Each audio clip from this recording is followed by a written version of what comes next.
Junior ఎన్టీఆర్కు తెలుగులో ఉన్న ఫ్యాన్ బేస్ గురించి ప్రత్యేకంగా చెప్పాల్సిన అవసరం లేదు. తారక్ ఇప్పుడు పాన్ ఇండియా నుంచి గ్లోబల్ స్టార్గా ఎదిగాడు. తన టాలెంట్ శాశ్వతమైన నటనతో కెరీర్లోనే ఉన్నత శిఖరాలను అధిరోహిస్తున్నాడు. ఆర్ఆర్ఆర్ సినిమాతో తారక్ నటనకు విదేశాల్లో కూడా ఫ్యాన్ బేస్ అయితే క్రియేట్ అయింది. అయితే ఆర్ఆర్ఆర్ సినిమాతో జూనియర్ ఎన్టీఆర్కు మంచి జరిగిందని ప్రత్యేకంగా చెప్పాల్సిన అవసరం లేదు. అయితే అదే ప్రాజెక్టు వల్ల కాస్త చెడు కూడా జరిగింది అంటూ ఉంటారు. ఇప్పుడు అలాంటి సీన్ వార్ సినిమాలో రిపీట్ కాబోతోందనే భయం జూనియర్ ఎన్టీఆర్ని వెంటాడుతోంది అంటున్నారు. అందుకే వార్ 2 డైరెక్టర్ దగ్గర తారక్ కొత్త డిమాండ్ను ఉంచాడని చెప్తున్నారు.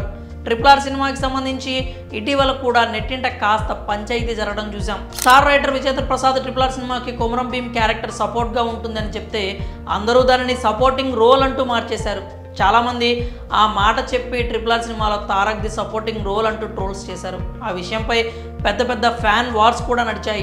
జూనియర్ ఎన్టీఆర్ది సపోర్టింగ్ రోల్ అంటూ కామెంట్స్ చేశారు. ప్రస్తుతం తారక్ కొరటాల డైరెక్షన్లో దేవరా పార్ట్ 1 చేస్తున్నాడు. ఆ తర్వాత వెంటనే వార్ 2 షూటింగ్లో జూనియర్ ఎన్టీఆర్ పాల్గొంటాడని చెప్తున్నారు. ఇప్పుడు వార్ 2 సినిమాకి సంబంధించి ఆర్ఆర్ఆర్ సినిమా ఎఫెక్ట్ తారక్ని వెంటాడుతోంది అంటున్నారు. అలాంటి ఒక పరిస్థితే రిపీట్ కాబోతోందనే టాక్ నడుస్తోంది. వార్ 2లో తారక్ నెగిటివ్ రోల్ చేయబోతున్నాడని అందరికీ తెలిసిందే. హృతిక్ రోషన్కు ఆపోజిట్లో తారక్ నటించబోతున్నాడు. ఈ సినిమాలో తారక్ పాత్రను హృతిక్ రోషన్ పాత్ర ఎంతో డామినేట్ చేస్తుంది అంటున్నారు. దాదాపు హృతిక్ పాత్రదే పైచేయి అవుతుందని చెప్తున్నారు. అదే జరిగితే RRR తరహాలో మళ్ళీ ట్రోల్స్ వచ్చే ఆస్కారం కూడా లేకపోలేదనే అభిప్రాయాలు వినిపిస్తున్నాయి. అందుకే ఈ నేపథ్యంలోనే జూనియర్ ఎన్టీఆర్ వార్ 2 డైరెక్టర్ అయాన్ ముఖర్జీ దగ్గర కొత్త డిమాండ్ ఉంచాడట.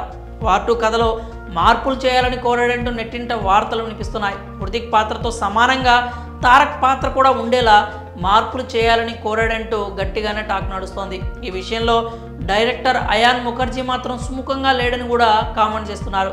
తాను రాసుకున్న కథలో హీరో విలన్ ఎలా ఉండాలో అలాగే పాత్రలు డిజైన్ చేశానని వాటిని మార్చడం కుదరదంటూ సన్నిహితుల వద్ద అయాన్ ముఖర్జీ చెప్పాడని కామెంట్స్ వినిపిస్తున్నాయి. అయితే వీటిలో ఎంతవరకు నిజం ఉందో చెప్పడానికి లేదు. ఇప్పటికే తారక్ క్యారెక్టర్కి సంబంధించి లుక్ టెస్ట్ కూడా పూర్తయింది. ఇటీవలే హృతిక్ రోషన్ కూడా ఎన్టీఆర్ క్యారెక్టర్ గురించి కామెంట్స్ చేశాడు. స్క్రీన్ మీద తనని తారక్ని చూస్తే మెస్మరైజ్ అయిపోతారంటూ చెప్పుకొచ్చాడు.